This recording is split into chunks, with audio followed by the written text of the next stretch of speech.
Next question then.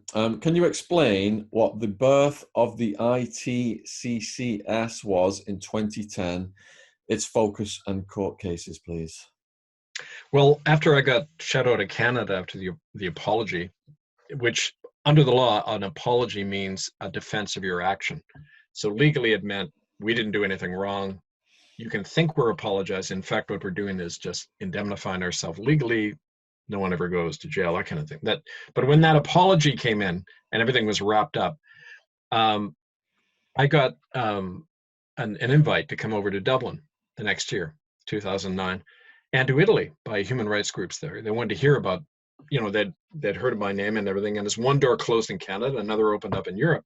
So we formed, by we, I mean a lot of survivors of the Catholic Church in Ireland were having these protests and a lot of movement on the ground. There were thousands of people in the streets in Ireland when the first revelations of things like the Magdalene laundries where children were worked to death by the Catholic Church. All of that stuff was beginning to come out. They even found a mass grave of 800 babies and newborns with their skeletons chopped up. It looked like ritual killing in a cistern in Tuam, Ireland on the west coast in Galway. And so this stuff was all coming out. So they invited me over. They said, what can we do? Because the courts, the arrangement, the Catholic Church is writing the official report on their own crimes, just like in Canada. So they wanted to get my advice. And so I said, look, we got to get united across borders here, right? And we set up this tribunal to do exactly that. Unite survivors, because we were taking on multinational corporations, including the oldest one in the world in Rome.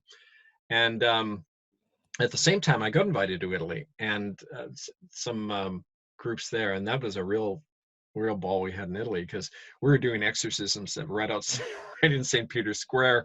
We're having protests, and like they didn't know what to do with us. Right, there was me and some natives we brought over from Canada, and they were freaking out. But it was interesting because one of the senators, an Italian senator called Furio Colombo, he took me aside and he said, when you take on the Catholic Church, you got to realize something. And this is a guy in his 80s. He's this seasoned politician. He said, the mafia, the Vatican, the government, they're all the same people.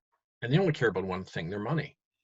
They're all the offshore accounts, the Vatican processes, the Vatican bank processes a lot of these offshore accounts and the drug money and the arms things and all of that channel. And they don't want that affected. So, you got to watch yourself. He threatened me. He was worried for me, right, that I was standing there in St. Peter's Square. But when you do these things boldly, you have a protection. And I can't explain what that is, but that's why I'm hopeful, because I never would have thought it would have gotten this far. But I think it shows the weakness of the system, and that's because we united people. We set up an international tribunal to not just document, but bring criminal charges. We had 2 common law court cases that helped force Pope Benedict out of office, indicted Queen Elizabeth, the whole bit, right? And all sorts of things have sprouted up from that, including the present awareness of the child trafficking, the satanic rituals. That came out of all of the work we were doing 10, 15 years ago and beyond that. So, it shows you how it works, right? Absolutely. So evidence arose from these ITCCS works, including high-level child trafficking, like you just said, and satanic ritual torture killing involving Dutch and British royals, Vatican, organized crime. What's the ninth circle? That's as far as we can tell from eyewitnesses and a few Vatican documents that we uncovered, there was a source in the Vatican Library who actually, a little bit of a background, this librarian in the Vatican, he doesn't work there anymore, but he released to the London Observer in 2004, I think it was, a copy of that policy Crimen Solicitatis, whereby in the Catholic Church, if child rape is reported, it's immediately covered up. The police are not to be told. And it's a standing policy to do that going back to 1929. Well, the same guy who leaked that document also shared with people who gave it to me through kind of a back channel, a thing called the Ninth Circle. It was a reference to the Circle of Nine or the Ninth Circle, set up by the Jesuits in sometime in the 1700s. There were different dates referred to.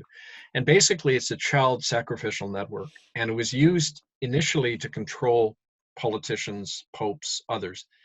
They're invited, and one of the eyewitnesses, Anne-Marie von Bienberg from the Netherlands, she took part in one of these Ninth Circle ceremonies.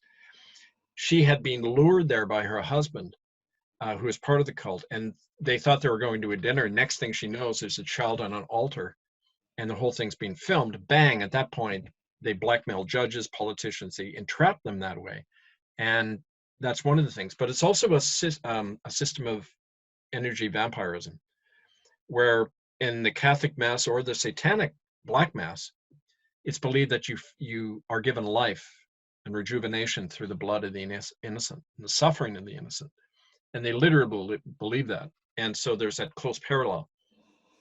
I really believe it's one and the same ritual, but we began to document this on the ground. Eyewitnesses, Anne-Marie, Toos, Nienhaus. You can see these links online. Toos was raised, these are intergenerational satanic families tied in with the Catholic Church.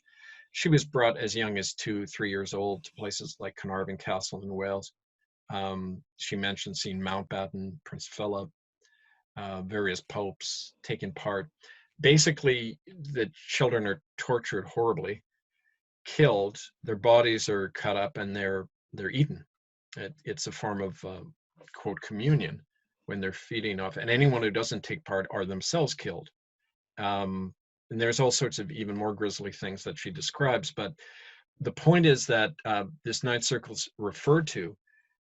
It's attested to by not only eyewitnesses, but even church people who, you see, the beauty of doing a public hearing is that you start, your enemy starts falling out. The divisions are created. People start panicking, and people come forward. Insiders come forward.